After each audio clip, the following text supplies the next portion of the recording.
top of the Tuesday night, everybody. Chris McDonald with you on this Tuesday night, the 28th day of January, 2025. Grateful to have everybody back with us tonight. And my goodness, we're already almost done with January. The first month of the year is almost past us. We're grateful to have my dear buddy James Akers on the line with us tonight. He always comes on once a week, and we're grateful to have him. And we normally get him up at 2 o'clock in the morning, so he's grateful that we're doing this at 9 o'clock at night now, not waking him up in the middle of his sleep. But it is good to see you tonight on the phone, buddy. How are you? It's good to see you. And congratulations to those Ohio State Buckeyes last week. Did a good job. And grateful to see you tonight. Got a lot to talk about, friend. How are you? I am doing fine. Good talking to you, Chris. Always, buddy. Hey, I want to ask you about the meltdown, not the meltdown so much, but the stripping away of these security clearances. You're in the intelligence field, and Pete Hegseth has not wasted any time. He has removed the security clearance from Miley. Trump had already done that. They've removed it from Fauci. They've removed it from Mike Pompeo. And there's some other high-ranking people that they have basically taken their security clearance from. And the media is all up in arms about it. But Trump basically said these people have got the money. They can buy their own security. We're not going to protect them no more. I'm just curious. I don't have any problem with it. But I know that people around the intelligence field and military tend to not.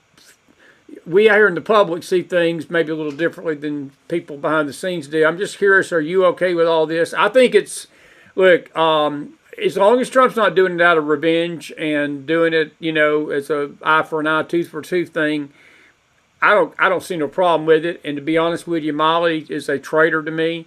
I think what this man did was reprehensible to the national security of our country, with what he did with China. And I think this house cleaning, James, has been a long time coming. And look, we got all sorts of news to talk about tonight, but this cleaning out of the Department of Justice and the house cleaning that's going on in the Department of Defense is long overdue to me. And I got no sympathy for Fauci, Miley, or any of the rest of them. And Pompeo either, for that matter. Yeah, well, I sort of liked Pompeo, to tell you the truth, and I thought he did a good job for Trump. But this whole idea of when I left government service, I surrendered my security clearance. And I think these people, if they don't have any longer a need to know, and they're of questionable loyalty anyhow, yeah, I have no problem with it. Yeah.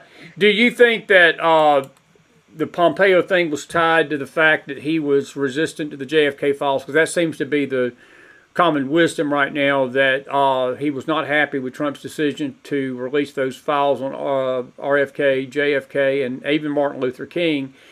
I don't know what Pompeo would have had a problem with. And see, James, this is what we out here in the public, because I know that the perception within D.C. is a lot different than the perception out here in middle America, Tennessee, where real folks live and not the la-la land of D.C. Look, I think transparency is good for the country. I think that this has been long overdue. I have no problem with Trump releasing these things. The only thing I get concerned about is the crazies out here on the conspiracy side, because people will start taking some of the things that's been released, make their own theory about, make their own judgment about, and it will turn into fact on the internet. But other than that, I've got no problem with the transparency, and I think Pompeo was sort of he was standing in the way of that. But I think there was some bad blood with him and Trump at the end, and I don't think Trump forgot about it. And this is Trump. This is the Trump time. This ain't Pompeo's time. That's for sure. Well, I don't. I know that Pompeo was less than an enthusiastic supporter of Trump during the campaign, and I personally think that probably has more to do with it than any sort of obstruction to the great conspiracy of all times, revealing the public records on that. I think all those things ought to be released. I do too. truth ought to be truth. I don't care which party it hurts. I think, this whole idea of there being absolutely zero trust in the government of the United States, and a lot of this has everything to do with it. I mean, people don't trust things. And, I think they ought to release every record they have on JFK, Martin Luther King, UFOs. Now, anything where there's a shade of doubt about that casts a shadow on the government being a conveyor of truth to the people that elected to office. It's just crazy to me. Yeah, I'm with you there, buddy, and I think so too. Do you think there's going to be any major revelation in any of these files, or do you think that when we get to the end of the day, it's stuff that we've probably always known? Because look, you're in the CIA, you're a former CIA operative in the sense of an intelligence analysis, and the CIA gets blamed for a lot of stuff, and I've heard through the years, the CIA was blamed for the JFK's assassination, James, and all these things. There's always cover-ups, and there's always going to be things that we probably through the years. We had actually Lee Harvey Oswald's former lover, girlfriend, and she holds a conference every year in D.C. On the anniversary of JFK's death. And she was on our show about 3 or 4 years ago. And, she swears up and down to this day that Lee Harvey was sort of railroaded, into what happened. And, again, that's a theory. There's, she, as these things go, one side of the story is not the whole story. But I am curious, from your perspective, do you think there is any truth to any of these long-time conspiracies that have been out there that are going to be revealed? Or do you think that when we see these files and everything comes open, it's going to be a much ado about nothing, and we're going to these things have already been basically part of history that we've seen? Well, there's my personal view, and then there's another view, I guess. But my personal view is that the Warren Commission was under such incredible pressure, to wrap this up with a fine bow, find a scapegoat for the murder, and for heaven's sakes, whatever you do, don't bring foreign actors into it. Right. And I think that's what they did. When the records are released, I'm not sure there's going to be a significant change in the narrative. The same questions are going to remain, whether one person in the book depository in Dealey Plaza could have got off using the antiquated weapon system he had that many rounds with that sort of accuracy. I think those questions will remain no matter what facts are released. There's still going to be the conspiracy, and there still are a ton of questions, all of the people that had contact with Oswald, after he was arrested, almost all of them died. Journalists and other people. There are really some.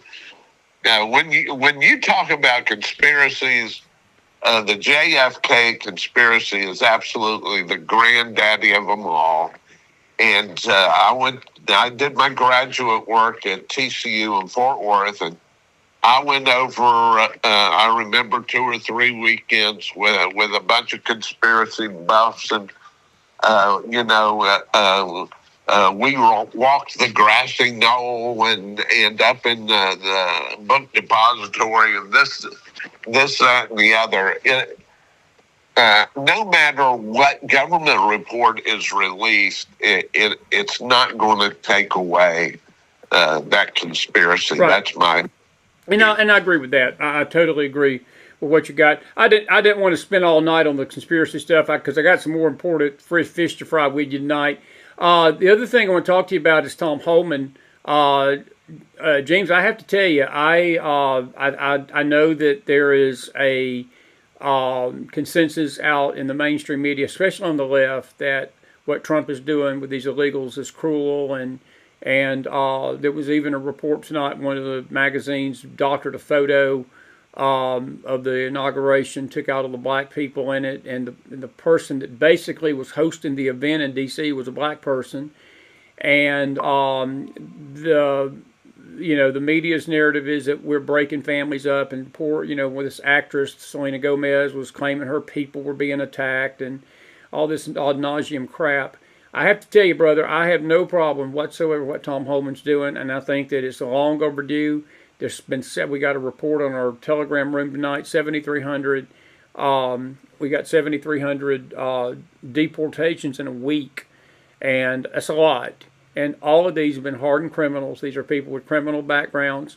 But Caroline Leavitt today, I think, hit a grand slam with her first ever press conference. No binders, no notes, no teleprompter. She pretty much went out there and put the paddle to the backside of the left-wing media. And she basically told them that if you're here illegally, then anything that happens to you is fair game. And they're all illegal. And because they were trying to, question Holman's judgment on, well, are y'all deporting innocent people? And she said, none of them are innocent. They're here illegally. And I thought that was the best answer anybody could give, and I think that's truth. I'm just curious how you feel about that. I'm all for what Holman's doing. I say bring it on and deport another 7,300 this week and keep it going until they all get out. Chris, move over on that soapbox. Let me get up there with you. I couldn't agree more. These people came to this country illegally.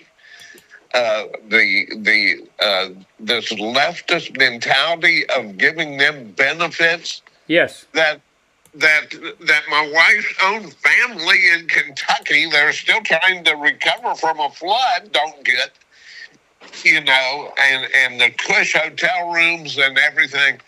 It's unconscionable. They came here illegally. There's a way to do it right, and we need to enforce the law. No nation state in history has been able to succeed if it could not control its borders. And we had the largest invasion of our southern border, of any country in history. And to me, that's one of the good things that Trump's doing. I'm with you. Do you think that Holman has hit a good tone? I mean, they have really tried to trap him with a lot of these gotcha questions. They tried to, they tried to do it to Leavitt today. I thought she hit it was the best first day press conference I've ever seen. And look, we've had some fair press secretaries. We've had some good ones. We've had some bad ones on both sides of the aisle. I think she is going to do an excellent job. There was just something, she controlled that room today. And if this left-wing press thinks that they're going to push her around like they did others in the first Trump administration, I think they're sadly mistaken. And I think that they're going to be the ones embarrassed. And these gotcha questions, James, that's not what the press is for. And I'm going to go ahead and say this, and I'll let you respond to this. This is a soapbox thing, I guess. I don't see where the White House has to give the press any access to what they're doing. And I know people claim they do. There's nothing in the Constitution that says you've got to hold a press conference. There's nothing in the Constitution that says the press has a right to go into the White House and do the things this left-wing press does. Look, the freedom of the press, you can go report whatever you want to report. There's no effort by this administration to stop the press from reporting and writing the junk they want to write. But as far as giving them access to come into your own house and trash you in your house, there was the question in the first Trump administration. They were thinking about doing away with the press conferences, period. Joe Biden took it to the next level. Joe Biden never talked to the press. And Trump has done more in a week and a couple of days than he did in 4 years. And I get it, but if I'm the press, I would put them on notice. You're going to behave yourself in here. And if you come in here pushing your crap, we're going to take your butt and we're going to put you in the janitor's room of the Motel 6 next door to the White House, and you can ask your questions from there. What say you? I say the same thing. This is a press screaming now that did nothing. Come on. Investigated nothing. In 4 years, when we had a president that couldn't even get out of the basement and make decisions, and they asked nothing about it for 4 years. And now they want to whine and complain in the first week of the new administration. Give me a break. Give me a break. Exactly.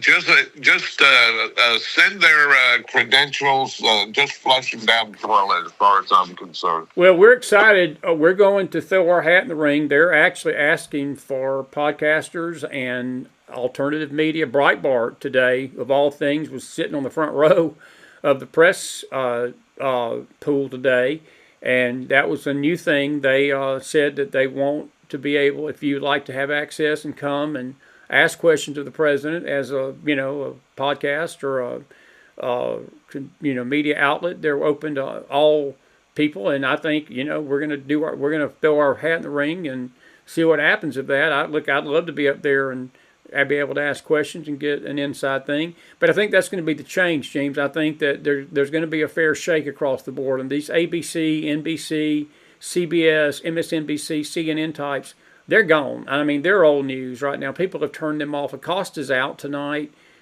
Shamefully, his ego is he's such an arrogant, and he quits tonight on air, claiming he's never going to bow to a tyrant. Well, nobody's asked him to bow to a tyrant. People have asked him to shut his mouth, which he don't take the advice of, but nobody's ever told Jim Acosta you have to bow to a tyrant. But I don't think he's going to be missed as much as he thinks he is. I think that people are laughing at CNN tonight. They had all these layoffs, and what I understand, they were going to give him a midnight time slot, and he didn't take it. That's pretty bad, man. When you get demoted at CNN to midnight, that means you must just suck. I'm sorry. You just must suck. There's a lot going on, but these media types that think that they are the show, rather than reporting objectively on the decision makers that have to make the decisions, they want to be the center of the circus all the time themselves. I just think it's crazy. All of them. I mean, some of these flagship mainstream media that have been around for years that did not do due diligence in asking questions during the administration are now going bankrupt and are in trouble and are trying to hang on to survive. And then these editors that think their personal opinions are more important than media objectivity, are paying the price for it now. And in my view, they should. What is your grade on Trump the first week? And as a side question, what is the most encouraging thing that he's done so far that you have been pleased with? And if you want to even add maybe one thing you're not as pleased with, you can do that too. But I am curious, what is the one thing that has encouraged you the most in his first week? I've seen a lot of things that's encouraged me, but if there's one thing that stands out to James Akers, what would it be? I agree with almost every executive order I think the man has signed. That's my personal view. All of those things that were done by administrative fiat that did not conform to the will of the American people, they're trying to reverse, and I applaud that. The most momentous thing that's happened, even here in 2 weeks in the Trump administration, we had Monday, we had an absolute rout on Wall Street in the tech stocks. I heard that. Because, NVIDIA lost more money in one day than any American company in history has lost. And it was because of this, and it came out of nowhere. I think the Trump White House had received some intel on it, that there was going to be a big announcement, and I think he tried to get ahead of it by, remember, like a day or two after the inauguration, he had those big tech titans that he called up to stage. They announced this new Stargate program that was going to be an effort to secure the United States lead in AI. And there was a lot of excitement about that. The mainstream media focused on Musk's opposition to it. But Chris, I'm telling you, we can talk about political things. We can talk about all of these other things. But the key thing that's going to happen during the Trump administration is in the AI realm. Right. Super intelligence and how we are going to cope with China's rise. This whole new thing with the new Chinese AI, which was much cheaper, much more quickly done, and surprised everybody in Silicon Valley. We are just starting to hear the rumbles from that. Right. Chris, that is huge. That is huge. I cannot overstate the importance of what's going on in the tech community. And when historians in 20 years write about the legacy of Donald Trump, it is going to be how he coped with this tremendous exponential time of change in technology. And I thought he tried to get out in front of it. Nobody predicted what happened early last week, and certainly nobody predicted the rout on Wall Street on Monday, and the Magnificent Seven losing all of this money. And I know a lot of your listeners would rather talk about these other things that have more glitz and glamour to them. But I'm telling you, that is where the world of your and my grandchildren are going to change, is in that arena, and we need to get it right. Yeah. Hey, let me ask you a question. And this has to do, we had International Holocaust Remembrance Day yesterday. And I want to tie it into the Gaza situation before I let you go.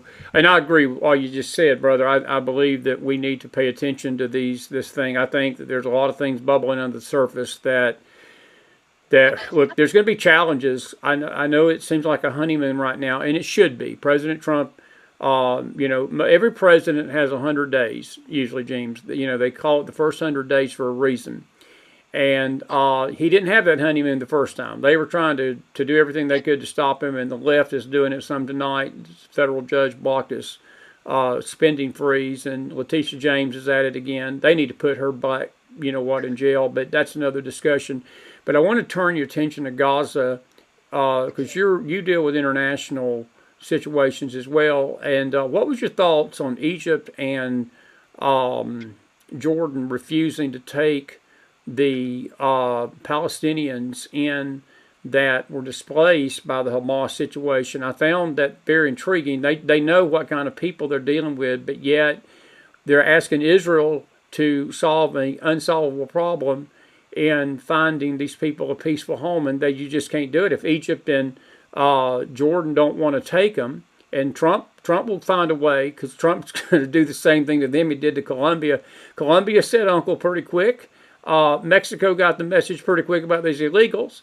Honduras tonight is having an emergency meeting with their government because they don't know what to do. Well, they're your people. Take care of them. And look, the way I look at it, those Palestinians, James, comes from Jordan. Jordan, they had a Palestinian state.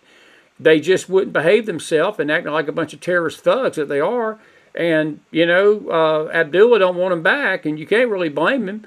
But it's not. It shouldn't be just Israel's problem. It should be the Arab countries' problem. They created this problem, James, and they need to fix it. They need to help fix it, but they don't want to. And I think that's sort of crappy.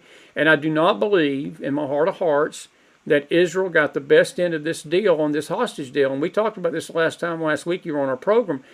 They've already reported that a lot of these hostages are already dead. And the hostages that Hamas offered up, they knew they were dead. And if I was Israel, I would have never shaken hands with a terrorist and done this. I know for the families, those 3 girls that came home this week, it was precious. You know, the heartstrings were touched by watching them reunite with their families, the stories, the horror stories that are coming out of what these hostages went through. And it's not a hardcore line about them, because I know when you get down to it, Israel they care about life, Hamas don't. But you're still dealing with the devil. And when you deal with the devil, I wouldn't care what they give me. I'd still blow them from here to smither blanking rings, and I wouldn't think twice about it. I would not hesitate to clean this terrorist group off the face of the earth. I know that the ideology will remain, but I tell you what, there will be no more Hamas. It will be no Mas. Hamas will be no Mas, if you get my drift. Israel's got to act, but the Arab world needs to step in and help them in this, and they're not going to do it, are they? No, they're not. And here's the reason why. Because they have the historical record. Every time an Arab country has allowed Palestinians to resettle in their country, they have incited civil war. And in Jordan's case, they were actually trying to assassinate the monarch. They were. So it is hard for Jordan to say, well, United States is sort of easy for you to say, you know, resettle all these Palestinians here. But we have the historical record. These people cause problems. And Egypt's the same way. All of the Arab states would much rather let the problem be Israel's to cope with. You know, I mean, that's the truth of the Middle East. And when it comes to releasing these hostages, I agree with you 100%, but there is a dilemma. The difference between the two systems is that the Israelis revere the sanctity of life. It comes to them through the law. It comes through them through a belief in a creative God, not a warrior God that lives on blood. There's not a single word for Allah's titles. I know I used to take folks to the mosque in Singapore. They had a street they called Synagogue Street, or Temple Street. But almost every religion was on this street, and I would take visitors to the mosque, and there's a beautiful building, and around the top of the inside, there would be all the names for Allah. Not one of them was love. That's right. Not one title does he claim is love. And so there is a basic difference in the spiritual ideologies of those two groups of people. Without a doubt. The Israelis revere life, and that is both their strong point and their weak point. The terrorists know that if they wait them out long enough, they'll get a good deal, because the Israelis would do anything to get their people back. I know, and that's what my point was, that Israel cares about life, Hamas don't, and that puts Israel in a very bad place to choose from. And again, I don't fault Benjamin Netanyahu for taking this deal. It's not a criticism. it's a horrible deal no matter how you look at it, because you're exchanging hundreds and hundreds of terrorists that are likely going to try to kill you again for Yes. human life. And it's just a bad exchange, James, but you've got to do it for the sake of the hostages and their families. But my point is that Hamas has promised hostages that probably most of them ain't even alive. And they're still lying. They're still manipulating the situation. It's pathetic. It really is demonic if you get down to it, what they're doing. Yes, I couldn't agree more. It's the two different systems, and when it comes, I think there was a recent study released that over 85% of released terrorists from Israeli jails that go back either to Gaza or to some other territory, Palestinian area in Lebanon or wherever, return to their terrorist ways. Absolutely, they always do. No change. There's no change there. This is a culture of death, and my fear is that in our own way, our own culture is becoming steadily a culture of death. Yes. I mean, if you watch TV, you can't watch a show without murders being committed. There's a glorification of death. There's a rapidly growing, especially among the Hispanic community, a cult of death. It is just, and that doesn't even mention killing unborn babies in the womb and using some sort of excuse to cover it. It is death. We have become a culture of death. Maybe not to the same dimension that we see in the Middle East, but my prayer is a revival in this church, because Jesus Christ is the way, the truth, and the life, and there is a direct opposition to a cult of death, and that is the life-giving faith in Jesus Christ. Without a doubt, buddy. Without a doubt. Going back to a couple of things that are news breaking tonight, Lindsey Graham earlier tonight said that Trump needs to be investigated for pulling the security clearance of John Bolton. Why do these neocons and these Republicans and these warmongers stick together like a flock of bad geese? It's just amazing to me, because John Bolton was an absolute traitor to this country. I don't like John Bolton. He's done nothing for this country. He undermined Trump left and right. Why do the neocons in D.C., James, stick together like they do? And they never do it for the sake of the people. It's just this politics. And look, Trump is basically firing a lot of people. There's been a cleanup. There is a beatdown of beatdowns going on in D.C. tonight. And there are so many pink slips that Project Pink is even going to start protesting, because Trump's taking their thunder because there's too many pink slips. And they're going to have to change their name of their organization. That's a joke. But anyway, what you think about Bolton and we'll wrap it up after this, because I want to ask you about the Holocaust, and then we'll wrap it up. But what's your thoughts about Lindsey Graham complaining about John Bolton? I do not have a high opinion of Lindsey Graham's complaint about anything. I just think he's a political opportunist that will change with the blowing of the wind. It's the same thing with Mitch McConnell not voting as secretary.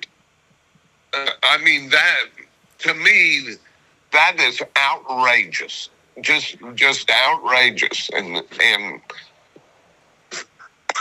it's just a case of, when I used to teach political science, there would be a point during the semester I'd put a graph on the board, and I'd say, Now, if you would listen to the political rhetoric of these two parties, Democrat or Republican, you would think that they're diametrically opposed to each other. But they're not. But actually, and I would put on like a horseshoe, and the ends, I would say, the ends are closer together than they are opposed. And I said, that's the political reality. These political elites of the left and right are more alike than they are different. That's very true. That is so true. And you know, I tend to believe some of the chat coming out of the House about the money. I think it is money, and I think it's that, you know, but again, I know the South Carolinians are all chiming in tonight and saying we're trying to get rid of him. But that's the problem too, James. These demagogues like him, they just find a way to survive these primaries, and I think this is the change that we have got to see over the next 4 years. And when I say the Republican Party, I'm not talking about the establishment, but I'm talking about this new breed, this mega-laced Republican Party, this America First agenda. We have got to put some strong candidates up against these pieces of turd like Lindsey Graham, and we can't put fringe people up. We got to put solid candidates, and I think if we do, we're going to see what happened in Pennsylvania. Look, Bob Casey, man, was no small fish. Bob Casey had been in D.C. for 30 years, and the people of Pennsylvania had had enough. And I think South Carolina has got to get the same motivation and said, yeah, we've had enough of this crap, and do something about it. And I know it's hard, and I'm not going to say it's easy, because these demagogues have the money, they've got the namesake, and they just have the establishment behind them. But look, it's time that we make a house cleaning. I think the Trump house cleaning is foreshadowing of what's coming in a couple of years, and these people like Lindsey Graham better enjoy their time in D.C. That's all I got to say. Because I think we need to do everything we can to make sure they don't see the light of day politically ever again in that city. Well, I agree. To me, it's going to be interesting to see if the Trump phenomenon is a one-off type of political phenomenon. Or, I'm sorry, Chris, I've got coughing going on. It's all right. Or that we're going to see meaningful change in the party. I believe that. That's a great point. It's a great question. That there's going to be new blood with new ideas, you know, and they're absolutely repulsed by doing business as usual. Right. I want to see it. Well, I think Mitch McConnell's another one, him. And there was another senator tonight in Michigan that's going to be stepping down, and they're already saying that seat's up for Republicans to take. So we could have a shift, and I think you made a great point just now as I let you go. Look, we have a shot at legitimate, substantial change, James, in our political climate in America.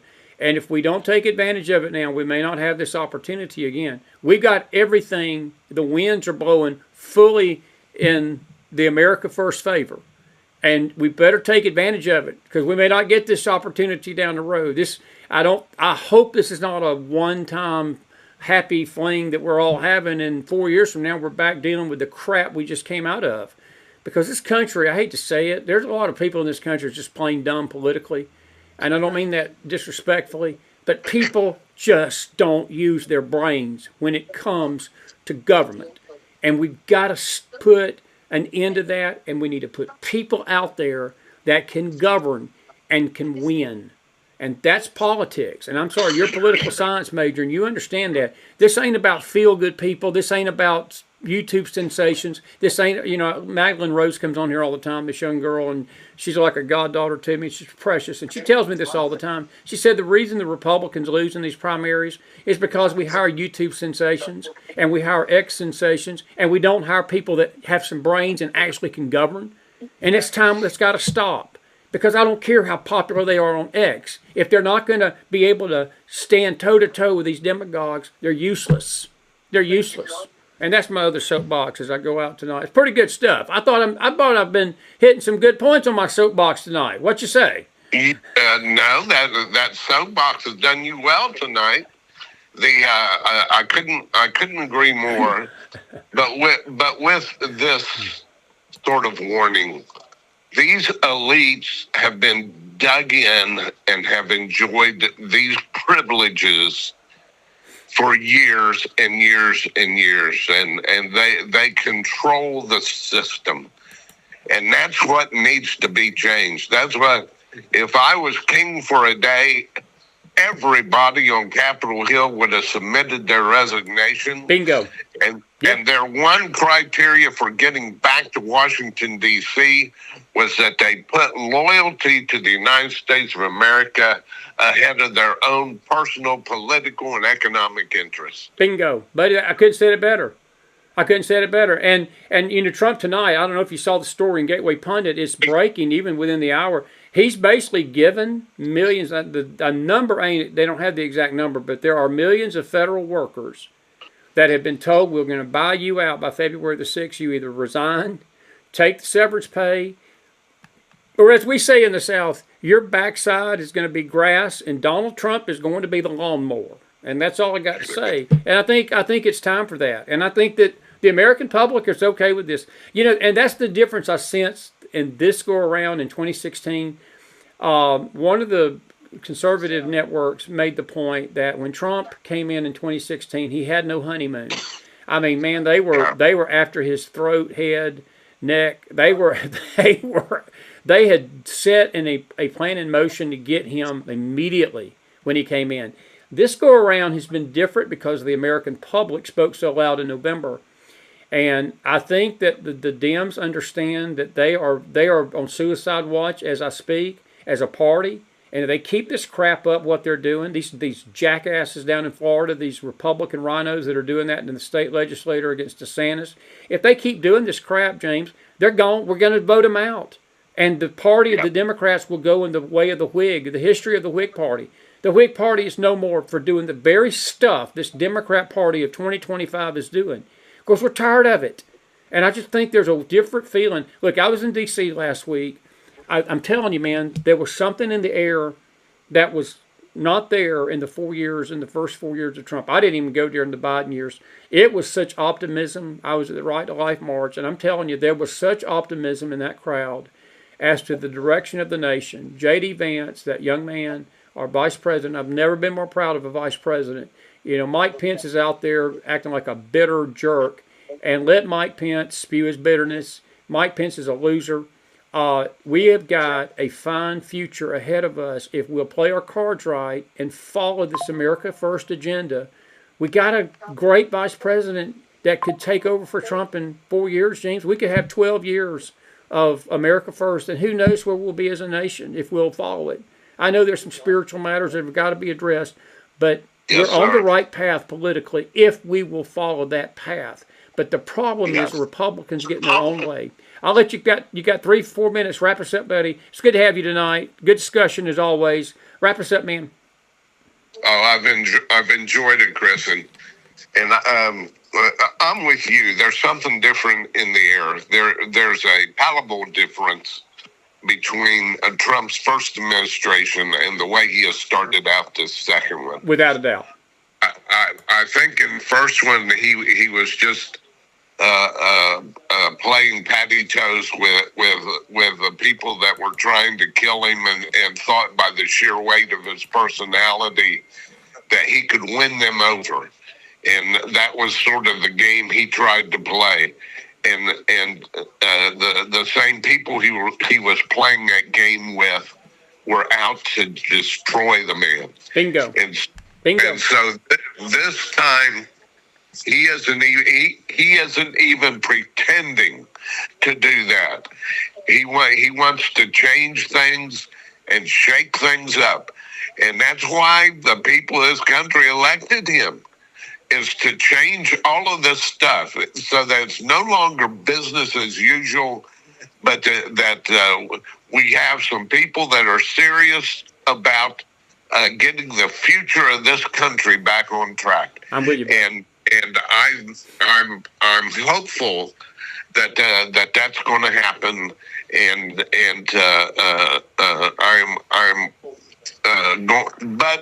at the same token, man, I know how deeply rooted these vested interests are on Capitol Hill and in the judiciary. You know, come on.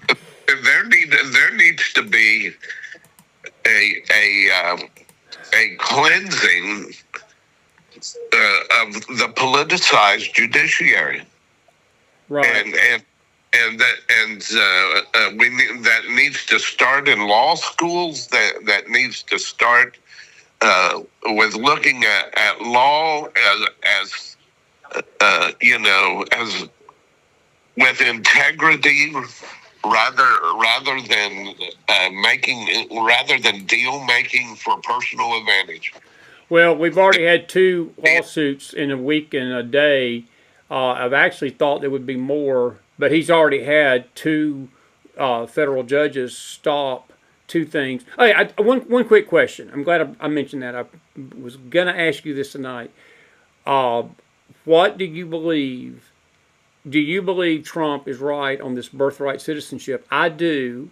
I was really surprised last night. We had dear Magdalene Rose with us, and I thought her age group probably would not be as on board with that. But I tell you what, she's fired up about it. She said my age group wants them all out, and she don't believe them kids have a right to be here if their mother and dad are here illegally. That gave me hope for our young people. But I'm just curious how us older folks feel about this, because James, I think it's right. I think that Trump, I don't believe that just because you're here illegally and you have a baby, that baby has a right to citizenship. I just don't. That's just my opinion. Well, no, we had the specter of people flying into this country close to delivery time. Yes. Delivering illegals coming in, delivering their baby, and then claiming citizenship rights for their newborns. I am 100% against that.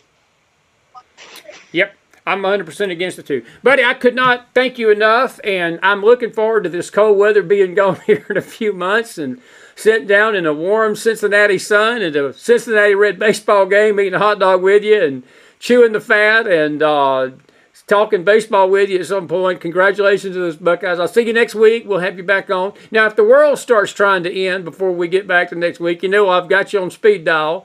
We'll bring you in. And but I'm doing better. I'm not calling you at 2 o'clock in the morning. So we're making progress here at 9 in the East, a little after 10 now. But thank you for being with me tonight, as always. You know you're my dear friend, and I'm looking forward to seeing you in person soon, buddy.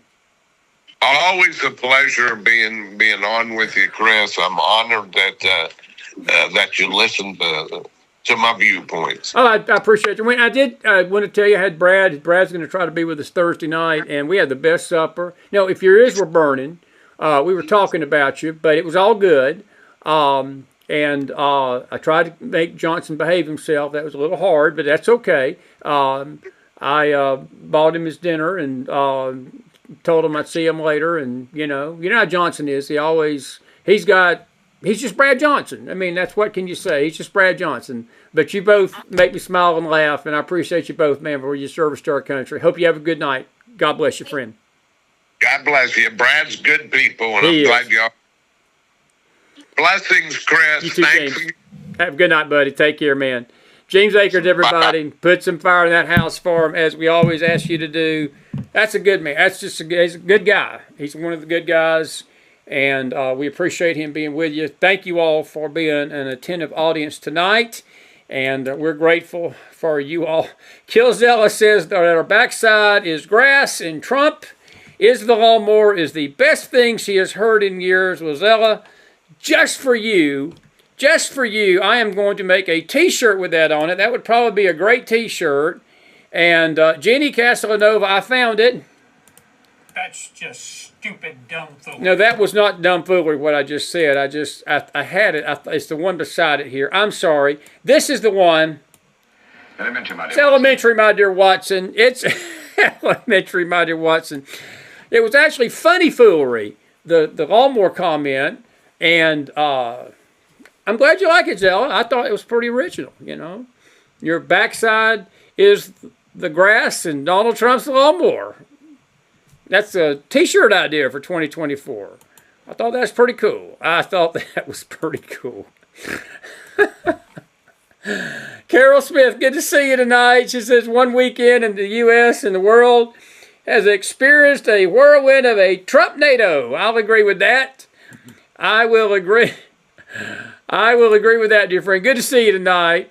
And if you got a question or two, go ahead and put it in. I do want to play a couple of videos for you. This is, it's been a good day. It's just been a good week, man. It's just been a good week to be an American again. Don't you feel it? I mean, it just feels good. It just feels good. This is a beatdown, one of the many beatdowns today by Caroline Leavitt of the stupid mainstream media. Roll the tape. About illegal immigration. He said they're going back home where they belong, and we start with the criminals. There are many, many criminals. NBC News has learned that ICE arrested 1,179 undocumented immigrants on Sunday, but nearly half of them, 566 of the migrants, appear to have no prior criminal record besides entering the country illegally. Is the president... Right there. Did you hear what he just said, folks? You hear that stupid dumbfoolery? Let me get my meme back out. What he just said. Hang on just a second. Let me get my meme back out just for a second that he just said, because I need to let him know that what I just heard from his mouth. That's just stupid dumbfoolery. That is just stupid dumbfoolery. He contradicted himself. He said, well, other than them being here illegally, well, duh, dumb blank. They're a criminal. They're criminal. Do you not get that? Do we need not to draw that for you in crayon? Do we need to explain this to you on a kindergarten level? These people are here illegally. So what his logic is, and liberalism is a mental disorder, what his logic is, well, I guess if we wait till the illegals kill somebody or rape somebody or run somebody over with a car because they don't know how to drive, or they accost somebody or destroy apartment buildings in Colorado, set people on fire, burn cities down, and do all these other things that many of these illegals do, I guess that we can't arrest them till then. This is why the media, folks, is dead to this country, and we're dead to them. We don't listen to a word they say. This guy is a perfect example of why we don't listen to a blank thing the public news media tells us. I think Carolyn Leavitt's about to let him know how she feels. Roll the tape. It's still focused exclusively, which is a civil crime, it's not criminal. It is criminal, jerk. That's another moment I need to say.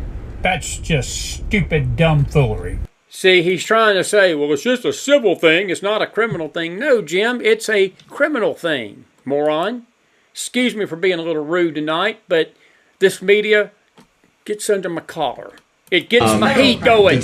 So I'm asking, though, he said he was going to focus on those violent offenders first. So is violent offenders no longer the predicate for these people to be deported? The president has said countless times on the campaign trail, I've been with him at the rallies, I know you've been there covering them too, Peter, that he is focused on launching the largest mass deportation operation in American history of illegal criminals. And if you are an individual, a foreign national, who illegally enters the United States of America, you are, by definition, a criminal. And so therefore you are subject to deportation. I apologize for interrupting. So to be clear, violent criminals do not receive precedence in terms of the deportations taking place.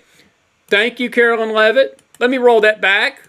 By the way, she didn't have a binder, didn't have a teleprompter, wasn't on a string, wasn't a Biden puppet. This is Caroline Leavitt, your new press secretary. Viva Caroline! Roll the tape. Illegally enters the United States of America, you are, by definition, a criminal. And so you are, by definition, a criminal. Can I get some fire in the house? Can I get some fire in the house? Now, Caroline don't get the dumbfoodle remark. Caroline Leavitt gets this one. Elementary, my dear Watson. Elementary, my dear Watson. Let me tell you something, folks. Let me turn my speaker off so I don't vibrate on you. Listen to me. I got a 6-year-old grandson I saw tonight by FaceTime. Such a cute fella. Just precious as his grandfather is. Sweet as can be most of the time. Glad those Eagles won Sunday. I've got the most precious grandyoungins in the world. I got a 6-year-old. I can guarantee if I set him down and I explained this illegal situation to him, and I said, what do you think? Do you think these illegals coming into the country are criminal? After explaining to him the whole situation about our laws and our Constitution, I guarantee you my 6-year-old would understand more than this freaking moron. This makes me so mad when I hear the media do this stuff. You see, they're trying to put a guilt trip on the country that we're getting rid of these poor illegals. Folks, they are criminals. I never will forget Maria Espinoza told me, first day I ever had her on the show, and I called him an illegal immigrant. She said, don't you dare call them an illegal immigrant ever again. She said, they're illegal aliens. She said the same thing. I know we don't want to hear that. I know our Christian part of us and our moral part of us, well, that's just so rude and that's hateful, that's being disrespectful. Folks, listen to me. They have disrespected our nation by coming over here illegally. They have no rights, in my opinion. When you break the law of our land and you break the law of another nation, if we did this, if you did this to another country, you would not get any respect. You would not be classified as a civil offender. You would have your head lopped off in most Middle Eastern countries for doing it. This media don't get that. And the left don't get it. And these stupid Democrats don't get it. And sadly, many Rhino Republicans don't get it. We better start getting it. And Tom Holman, if you're out there tonight, you see this hat? This is a tip of the hat from this Southerner to you, brother. I pray you bring it down. I pray you bring all hell down on what you're doing. I pray you do. Keep doing it. Don't let this media tell you it's wrong. Caroline Leavitt, folks, had more sense in that statement than I've heard in 30 years when it comes to these illegal aliens, or 20 years, over the last 10 years, even the Bush years. Nobody had the courage to say it from behind that podium, but today she did it. I want to play that back. Well, I think I can play it back. I want you to hear what she said one more time, just in case the liberals out there didn't hear it. Roll the tape. Largest mass deportation operation in American history of illegal criminals. And if you are an individual, a foreign national, who illegally enters the United States of America, you are, by definition, a criminal. And so can we get an amen in the house? Can we get an amen in the house? Elementary, my dear Watson. It's elementary, my dear Watson. It's elementary, my dear Watson. I won't play the rest of that because his stupidity makes me want to puke. Here's Tom Holman. This is Tom Holman tonight. Tom Holman was called on the carpet. He was told that what he was doing was inhumane, and he had a few choice words for the reporter. You got to love this media in this country, don't you? Roll the tape. You treating migrants humanely, but there's been reports of them on planes with no water, That's a bunch of complaining. Crap. That's a bunch of crap. What do you mean a bunch of crap? ICE detention facilities have the highest detention standards in the industry. Any of the ICE standards, our detention standards are higher than any state or federal or local facility in the nation, in the world. Someone should go to the ICE website, look at PBNDS 11, performance-based detention standards, and look at our detention standards, highest in industry. But are you sure you're only getting illegal criminal migrants? I mean, there were some pictures over the weekend of people that claim to be students, Brazilian students, who were showing examples of bruises on their arms from American. This is what they're doing, folks. It's already starting. It's already starting. You're being inhumane to these criminals. You're being inhumane to these illegals. We're being inhumane. What did Tom Holman say? He said that's a bunch of crap. He said that's a bunch of crap. Elementary, my dear Watson. That's for Tom Holman. This is for the reporter asking that question. By the way, she's not even American. You need to go back to your own country. I think she's from Britain. I think you got a bigger problem in Britain than sticking your nose over here where it don't belong, lady. I'm just saying, to be honest with you. That's just stupid dumbfoolery. It's just stupid dumbfoolery. Roll the tape. Keep going. Deportation flights. That's ridiculous, but if they want to make a complaint, it'll be investigated. But your assurance is what? The men and women of ICE are professionals. We do this for a living. And I can tell you, I ran ICE for years. I was the first director of ICE came up through the ranks. Again, these men and women are professional, highest detention standards in the industry. We take care of these people. But we're going to enforce the law, and we're not going to apologize for doing it. We're going to enforce the law, and we're not going to apologize for doing it. Way to go, Tom. I want to play that back. We're going to enforce the law, and we're not going to apologize for doing it. Illegals, I would tell you, I'm just going to play that one more time. I'm just going to put the illegals on notice. I'm going to put Colombia on notice. I'm going to put Honduras on notice. I'm going to put Mexico on notice tonight. We got a new sheriff in town. We ain't got a senile nursing home patient in the White House. And I'm going to tell you this right now. I'm going to say what I said a while ago that y'all may like so much. This crap that these countries are doing, your backsides are the grass. And the Trump administration is about to be the lawnmower, and this man's going to be the lawnmower. He's got what it takes. He's got the right stuff. That's why Trump put him in there. That's why he's the right one for the job. Because nobody has ever been able to bravely say these things. And the only thing I pray is that he does not get betrayed from within. And the Republicans don't cave. Because we got a man telling you the truth when he says things like this. First director lights came up through the ranks. Again, these men and women professional, highest attention standards in the industry. We take care of these people. But we're going to enforce the law, and we're not going to apologize for doing it. We're not going to apologize for it. Look at her face. These reporters, I don't want to play the rest of this. He got the point across. She was acting like we were inhumanely treating them. I might as well go ahead and say this. I wonder if she would ask the families of Wendy Cochran in my city of Knoxville, was the illegals acting inhumanely when they ran her son over that night, about 3 years ago, killed him. I wonder if Dan Glovac could answer that question, whether his son, that was just basically sitting at a traffic stop in Houston, Texas, a traffic light, and an illegal walked up, just drove up beside him with a gun, pulled out a gun, blew his head off right there in daylight. I wonder if Dan Glovac would consider that being inhumane. Chris Story, who'll be back on our show here in a few weeks, her brother got ran over by illegal. She's been spending the last 6 years trying to bring this guy to justice that did it. No avail. No mercy. He fled the country twice, came in. They deported him. He came back, killed her brother. Then he ran off from the country again. I wonder if she could tell you about inhumane. I wonder if Lake and Riley's family could talk about inhumane treatment. This makes me freaking so sick and my blood boil when I hear these reporters frame this crap about these inhumane treatment. Let me tell you something. If you don't like inhumane treatment, if you're an illegal listening to me tonight, if you don't like the inhumane treatment that we Americans give you, keep your blank side in your nations and let them treat you so kindly.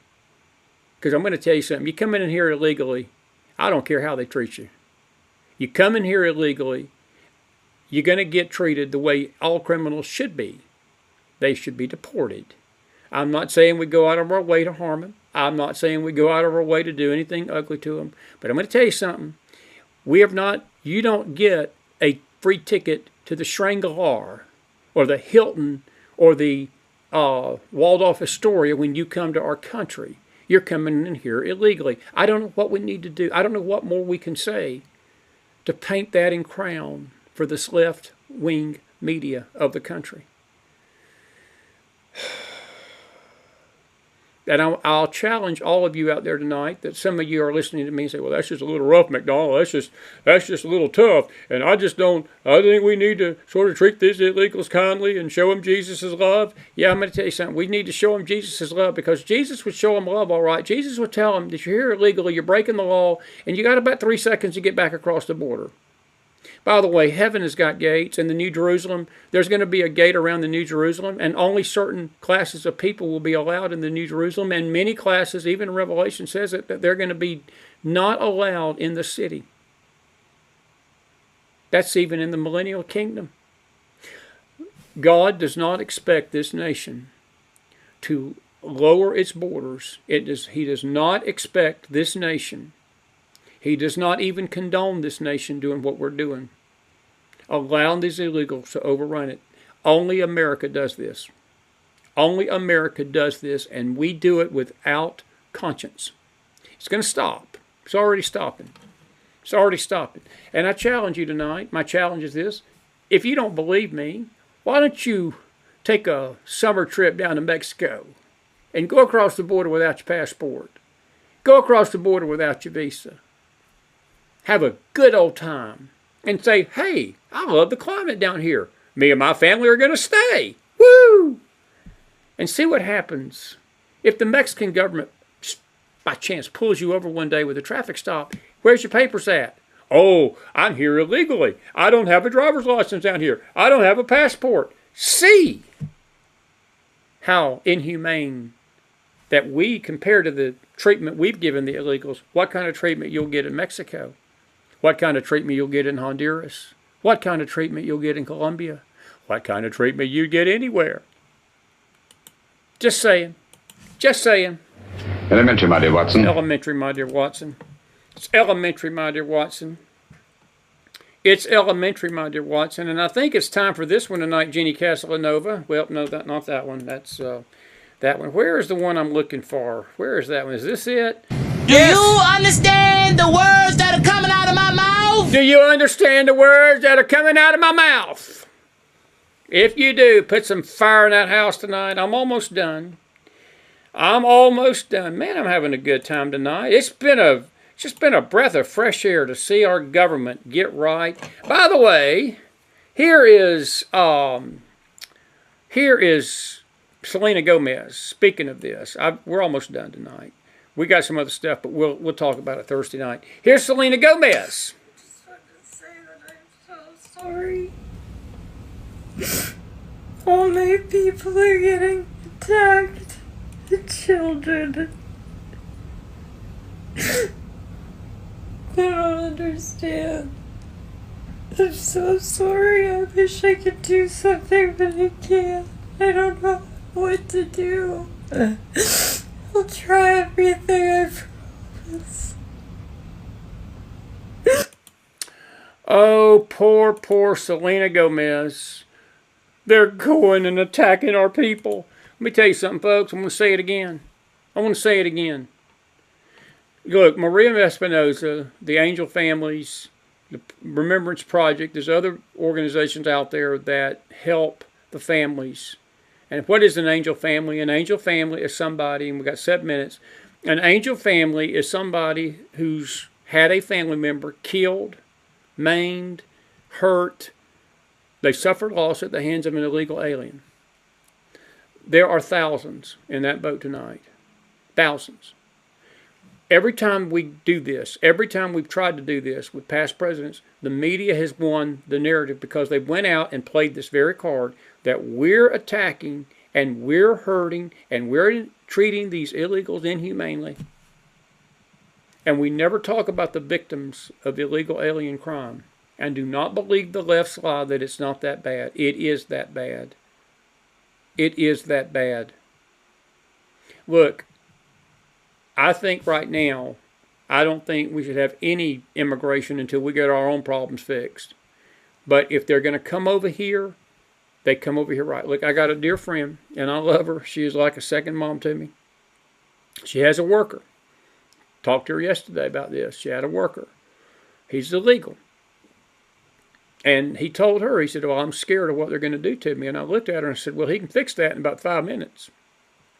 And she said, what do you mean? I said, if he's really wanting to stay in America, find a citizenship center, go put his hand on the Bible, apply for citizenship, and he ain't got to worry about them, how they treating him. And her response to me was, he told her, he said, I don't have time for that. And he said, I can't get nowhere doing that. That's their mentality, because that's what we have told them they can do. I'm going to say it again tonight, folks. There's a new sheriff in town. There's a new border czar in town. Things are changing. And as I said, I watched the crowd Saturday or Friday, and that cold Friday with the Right to Life March, and I was talking to different people. And I think the American public has had enough. We've just had enough. And I think we got a leader in place that's had enough too. And I think James said it beautifully. I think Trump came in the first time trying to shake hands with the devil, and he didn't understand the ins and outs, how deep that swamp was. He didn't understand the swamp people he had around him. I don't think he's got that problem this time. I think he learned a lesson, and I think it has served him well, and I think it's going to serve us well in these next 4 years. Things are about to change, and they need to change. And we don't need to apologize for it, and we don't need to be ashamed for it. Elementary, my dear Watson. It's elementary, my dear Watson. It's elementary, my dear Watson. All righty, one more video or two, and then we're going to let you out of here tonight. I tell you what I'm going to do. I'll save these videos for Thursday night. I've got some good ones here.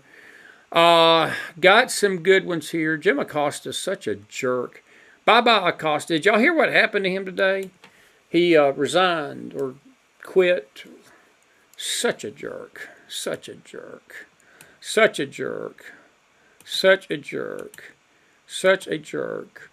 Bye-bye, Jim. We won't miss you. Don't let it hit you in the butt going out the door. All right, you got a... if you've got a question, folks, and not a paragraph, not a sermon, if you got a question or two for me, please put it in the house. Elaine Willard perfectly said, she says, the children are getting attacked by the coyotes that their parents sold them to. Why don't you go back to Mexico and solve the problem in Mexico, Elaine? I couldn't say it better, and that's been the point I've been making all night. The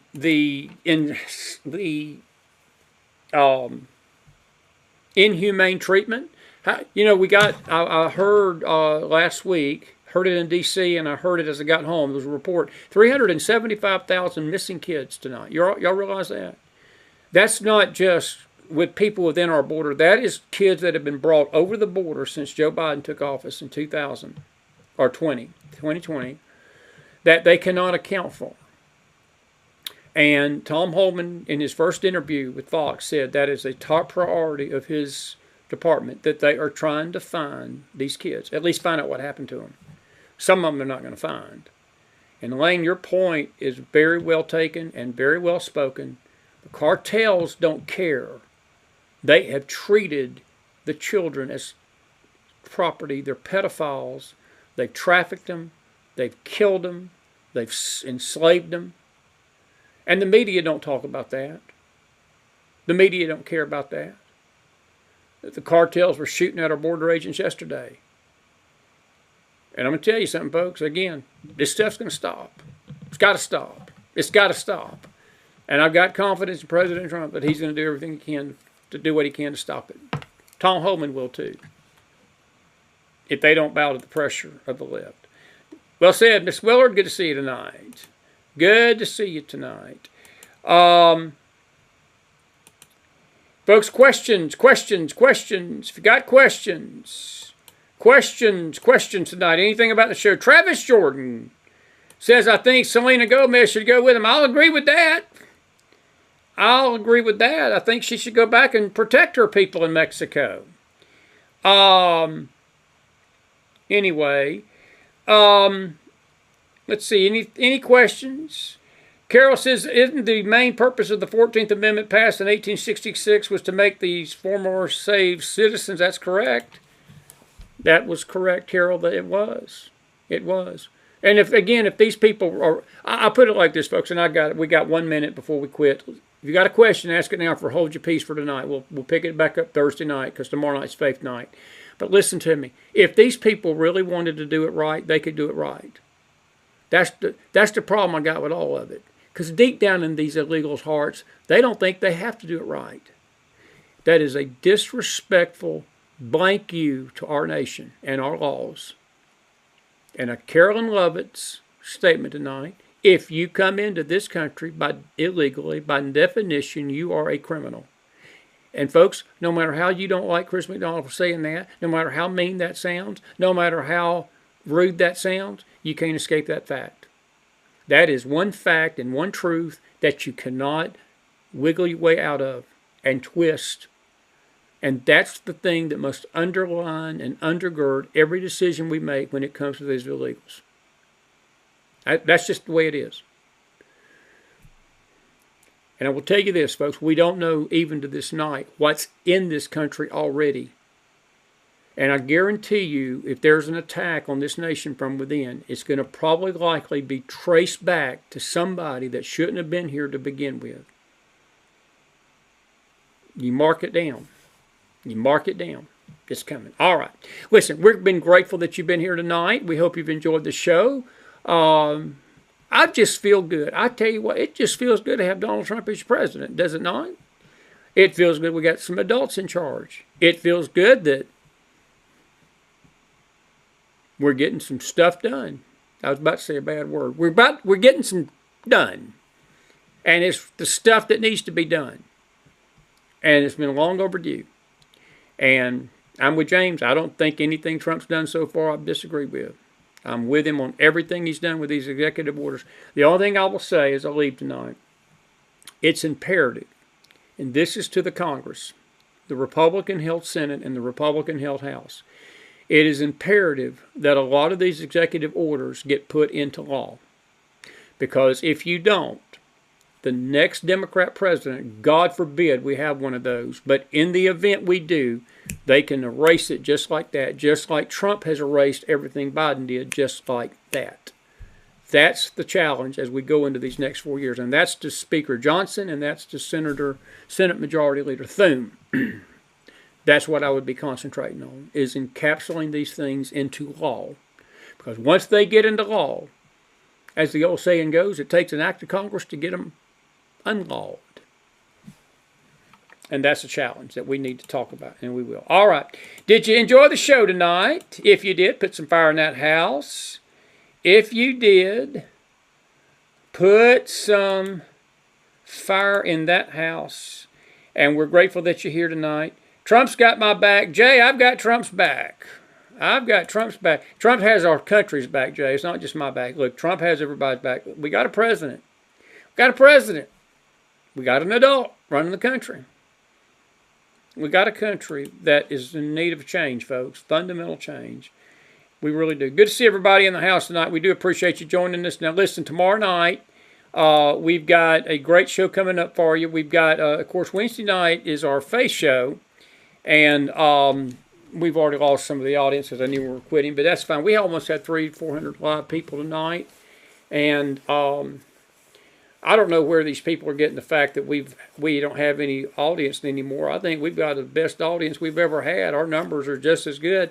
And we've never had 1,000, 1,500 live viewers. We still average 2,000 to 3,000 viewers a night. When you start adding the replay viewers over the first half, don't listen to all this crap about the demise of this network. We're still here, folks. We're still here 7 years, raising the cane, raising the bar, raising our voices. We're just letting it all hang out, and we plan to keep going until the Lord says stop. And as long as He keeps us going, we're going to be right here every night. So let me just say it like this. I'm having a ball. This is not a hobby to me. This is my calling. This is my calling. And these opinions are mine. They've always been mine. Some people like them, some people don't. But you that are here, we're glad you're here. And people come, people go, but the best stay. And I don't count the beans that stay. I'm just grateful for the ones that do stay. I'm glad you're here.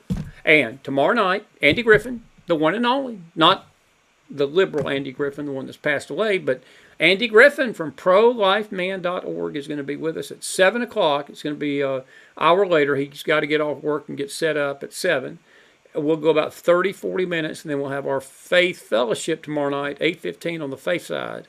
Thursday night, as of now, Brad Johnson will be with us. He will have some opinions about all this, and he's always a good interview. Eric Kieran will be with us maybe Friday night. Or next week. We got Carla Nicole coming next week. We've got Marcia Montenegro on the 5th. So we're going to have a great sort of lineup of shows. We've got some new guests coming. We're working on getting them. And some guy by the name of Christopher McDonald will be here every night too. I don't know who he is. He's just a righteous dude. He's just a righteous dude. I am grateful you've been with us tonight. Salute! From the Mac Man. Have a good night, everybody. If you're grateful for the show, you're grateful you got something out of this, you know what to do. Put some fire in that house. One more time, just for Jenny Castellanova. Do you understand the words that are coming out of my mouth? I hope you do tonight. I hope you do. I've had a blast. Have a good one, everybody. Good night. We'll see you tomorrow.